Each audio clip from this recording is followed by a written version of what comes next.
Welcome back to Plague Scythe Studios, everyone. Ryan here, and can you guess what I'm talking about today? Again, either directly or indirectly for the fourth video in a row. This is going to kind of sum up my thoughts on my little pod journey I've had over the past few months. There's some conclusions, some things that I guess this is sort of highlighted about the modeler industry and about Line 6 in general that I didn't want to touch on the shootout. Please go watch that if you haven't, if you have any feigning interest in this topic. That took so long to make, but I think it turned out to be a pretty interesting video nonetheless. So what I wanted to do today is kind of wrap up this whole thing, because very unlikely that you're going to see Line 6 pod in any serious context going forward on this channel, unless I just pick one up for, you know, this for fun's sake. If I find like a pro or something that really interests me, this is probably going to be it. The first major revelation I had while reviewing and shooting these products out is why we've not seen a new pod since HD. If you go on your favorite music retailer site right now, you'll probably find them still selling the Pod Pro X HD, that is, and the HD 500X floorboard. You'll also see there might even be a Pocket Pod and a Pocket Pod Express, which are based on 2.0 tech. Still pretty much sound the same. From my understanding, they're kind of a pain in the ass to edit unless you have the PC software. But, you know, right now they're still selling these products. They're even still selling Line 6 Amplify products, which are, from my understanding, based on the XT and X3 generation of tech. So you can still kind of buy all the pod generation sounds. You just may not be able to buy the original kidney bean they came in.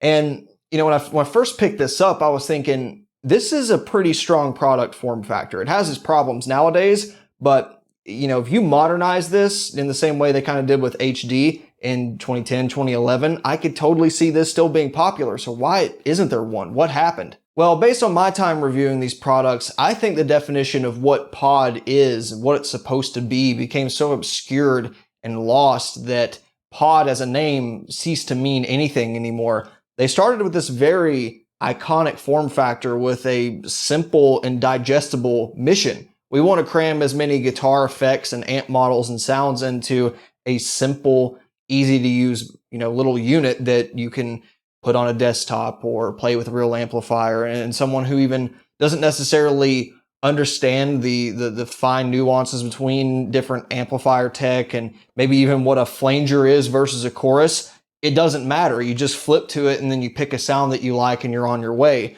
Or you can just flip through presets until you find something you like.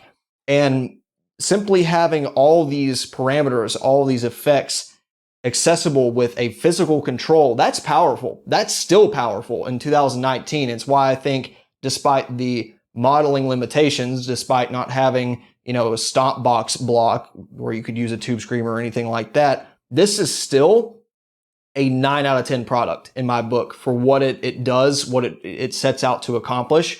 There's obviously drawbacks even when it came out, but for what they set out to do and for a strong brand definition that they created with this, it's excellent. Fast forward a few years and pod had already evolved into other form factors like the Pod Pro, rack mount units, and even the floorboard units. And those two I really don't have a problem with, because it's just saying, you know, this is good tech, but it may not work for you in this form factor. So here's one for those of you that tour or use it in the studio. Here's one for a gigging musician or someone that wants to pair it with an amplifier and wants to have everything accessible with the rest of their pedals.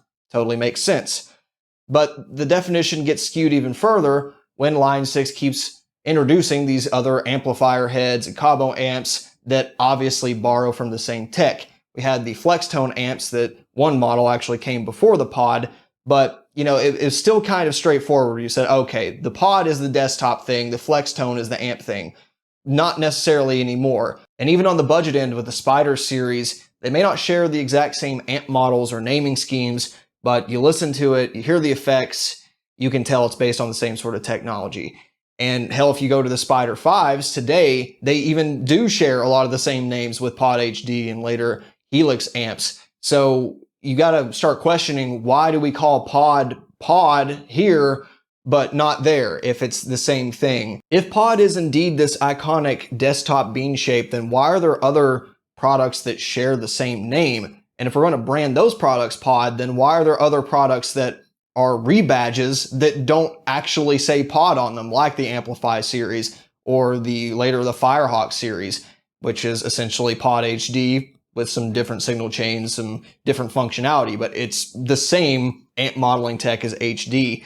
So why is there such a marketing confusion when it comes to this stuff? Worse yet, you look at what the latest desktop bean becomes, and it's hardly recognizable. Generation by generation, it just got worse, where the usability became more complicated, its mission statement became more convoluted, all of its features, just like trying to throw something at the wall and see what stuck. So whereas with this, just like, yeah, it's a guitar processor.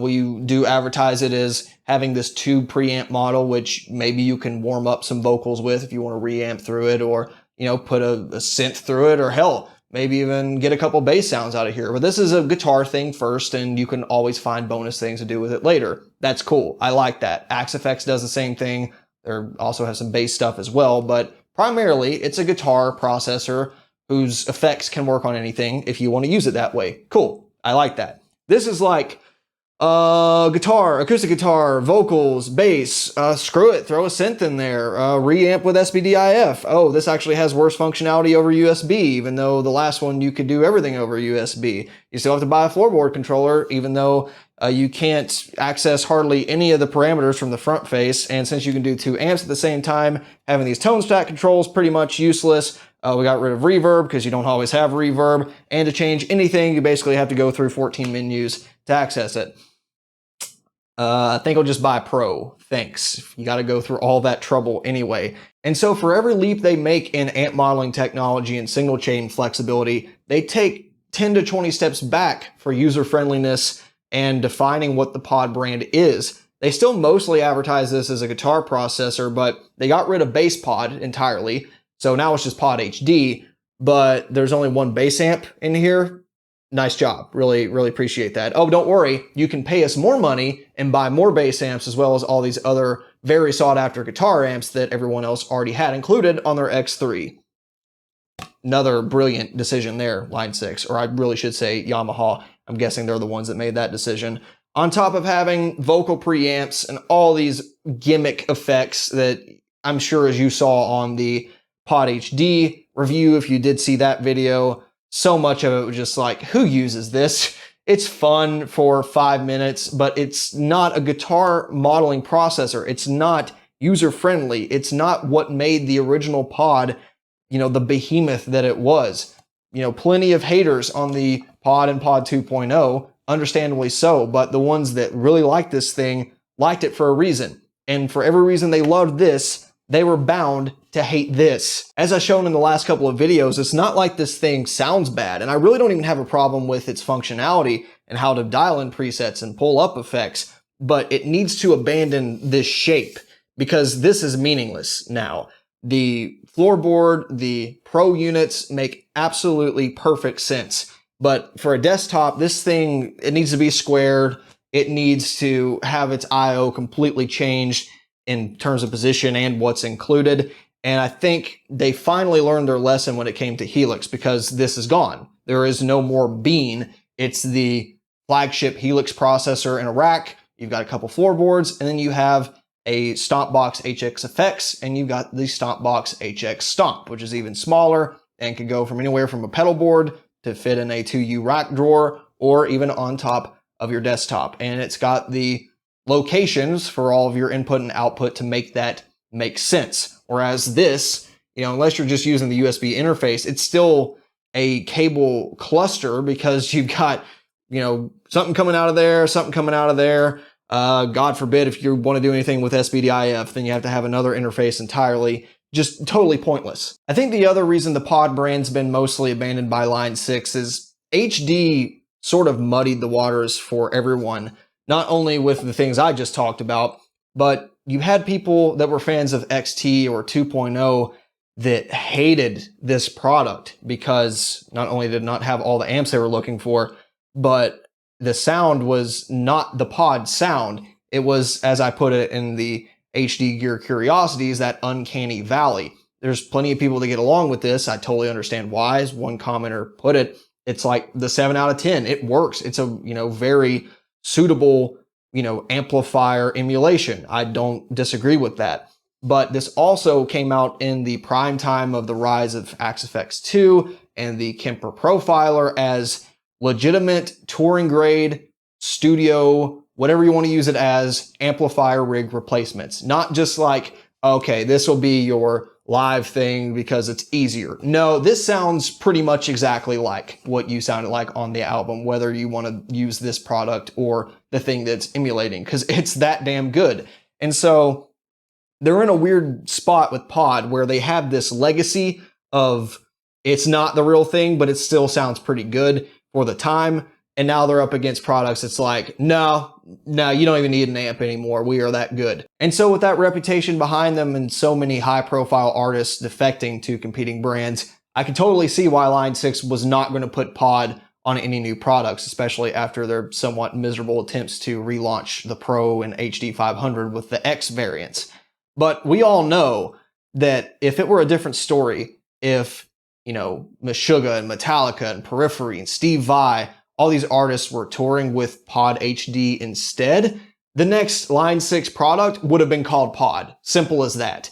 They can market all they want, this crap about Helix with, oh, it's built from the ground up, it's totally different. Yes, that is true.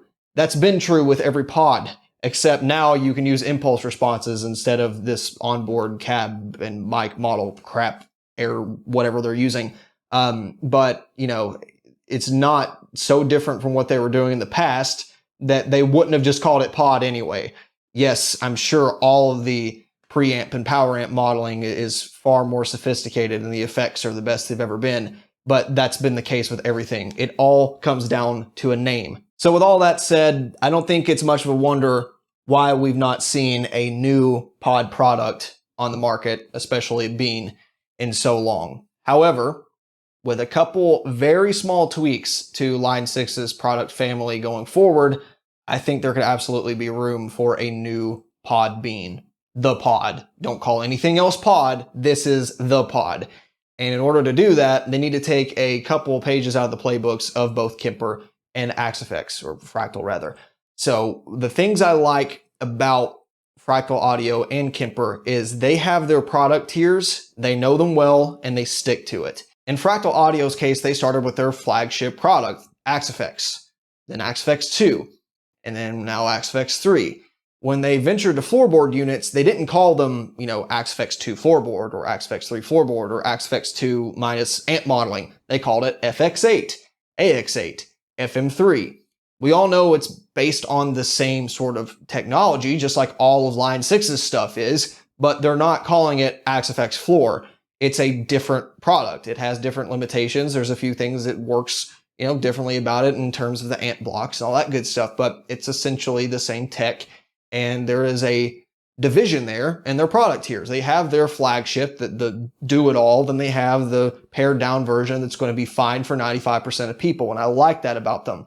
I also like that they stay in their lane. They know what they're good at, and they're not trying to attack literally every price tier and every product form factor out there. They're not saying, look, we're the best at making something this small, because we'd have to make compromises that go against the Fractal Audio brand. And that's what a brand should mean, by the way, Gibson, if you're watching this. Similarly, Fractal doesn't even make an amp head version. There's no power amp for an Axe-FX. You can buy whatever you want and pair with it. And that's kind of been their outlook, is we want to make an all-in-one guitar processor. And if you want to use it with other gear, we're going to make it flexible enough to do so. But we're going to stay in our lane and make a rack mount unit or floorboard unit. And there's plenty of other quality companies that know what they're doing when it comes to power amps and cabinets that you're more than welcome to use. And I like that.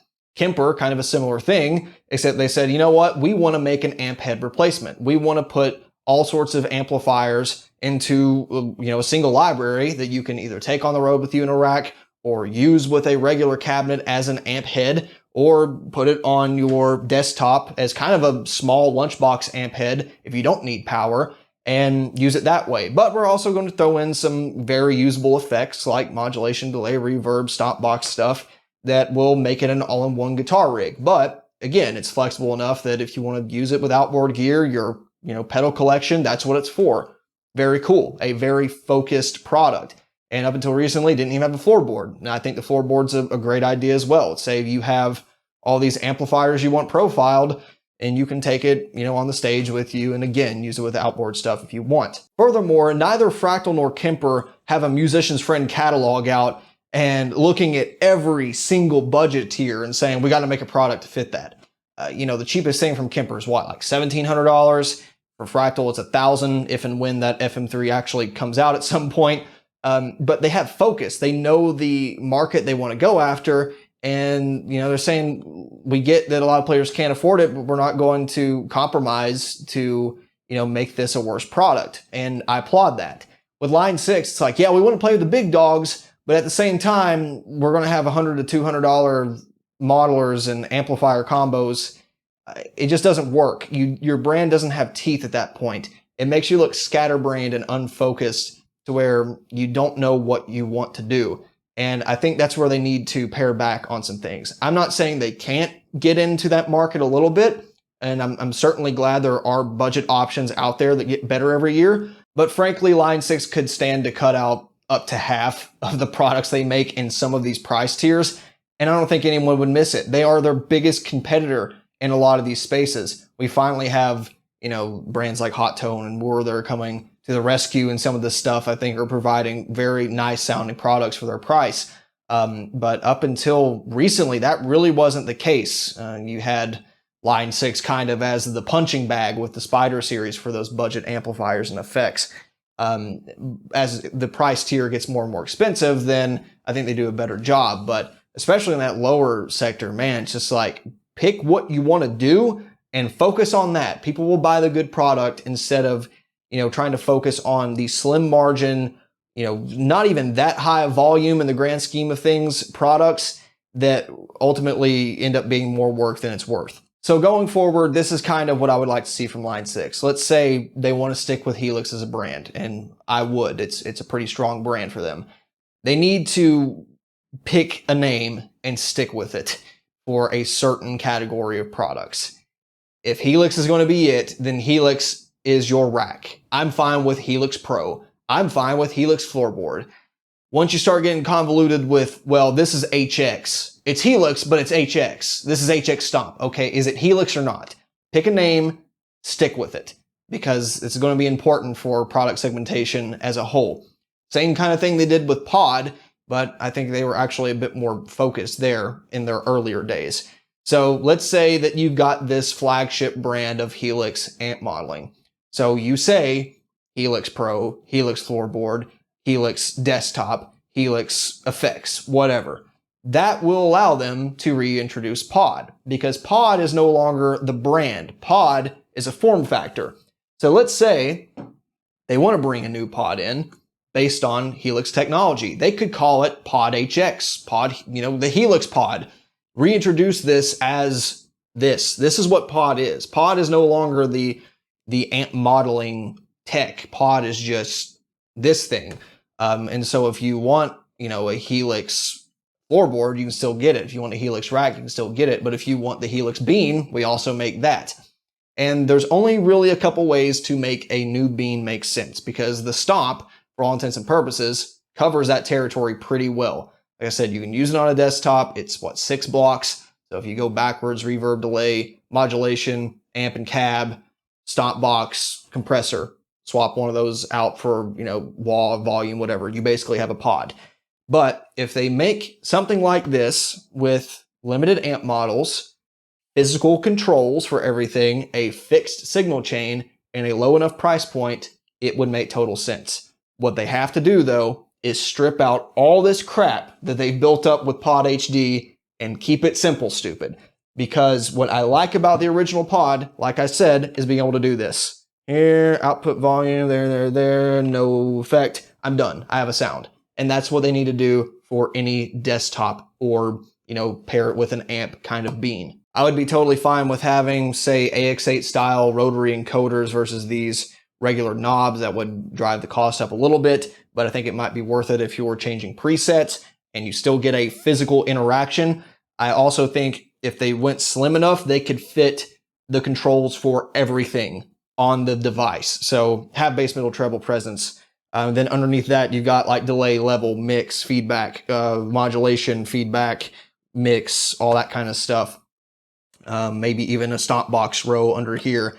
But I want something to physically pick the amp model and be able to see, you know, within reason, most of them. So whether it's a little scroll thing here, or it's a LED strip that tells you which one you're on, something like that. Same thing with effects. But again, it could be this limited. I don't care. It could be delay chorus 1, delay chorus 2, chorus 1, chorus 2, fixed signal chain like you'd find on this or XT.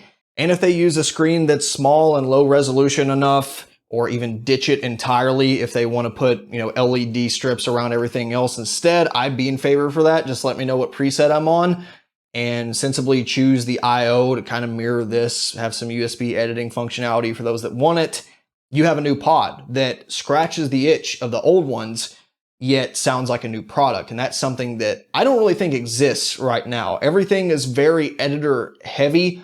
There's plenty of stuff, you know, you can dial, you know, cycle through presets and find something that works. But I don't know of a single product that really just works like this does, that you could just pick the amp model and you're ready to rock. And I would love to see that with a product that sounds new.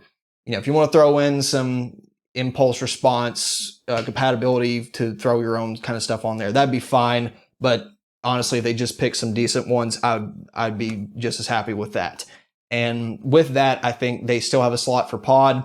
If they made it $450 to $500, I think it'd sell. I think it'd sell really well. And so that's why with every new pod generation, I would evaluate. My recommendation for the Bean got lower and lower and lower to the point that with HD, I say get a discounted Pro or a floorboard if that's more what you're into, or especially pod farm software if you're looking for that sound nowadays, because dealing with those things in that form factor, it's pointless. It's very convoluted and certainly doesn't have the charm that this does. And so even with the limitations, the relatively bad sound compared to its successors that I've shown in the shootout, this is a much more complementary piece of gear to modern modelers and modern amp heads than the other Beans are. So for a quick recap, line 6, pick like 6 or 7 price points. Quit trying to go after the wallets of literally every single budget conscious guitar player out there.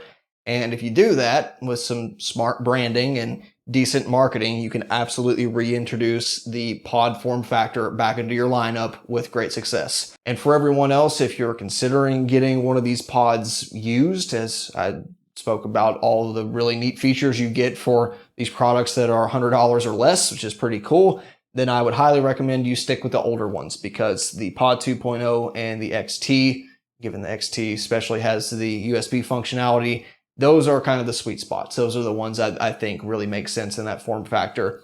The X3 HD, not so much. I would far more recommend either Pod Farm software for someone that already has a capable computer setup, or the Rack Mount Pro, or even a floorboard over that, because they're just far too divergent from what the Bean shape was meant to be, I think. And with that, I think I can finally close the door on this little pod saga.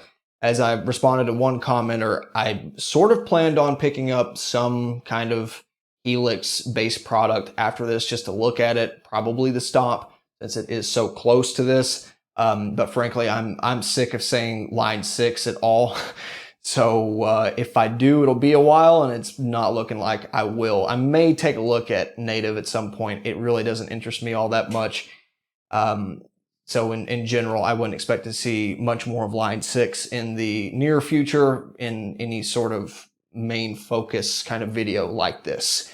I think I've had my fill, but definitely learned a lot. It's definitely showed me some tricks on how to get better guitar sounds out of what I otherwise would consider inferior products. But, you know, there's good stuff to be had on all of them. There's some sucky things to suffer with all of them as well. But been fun. So let me know your thoughts in the comment section below, and we will see you next time with something quite a bit different. And I think a lot of you are going to like it. Thanks for watching.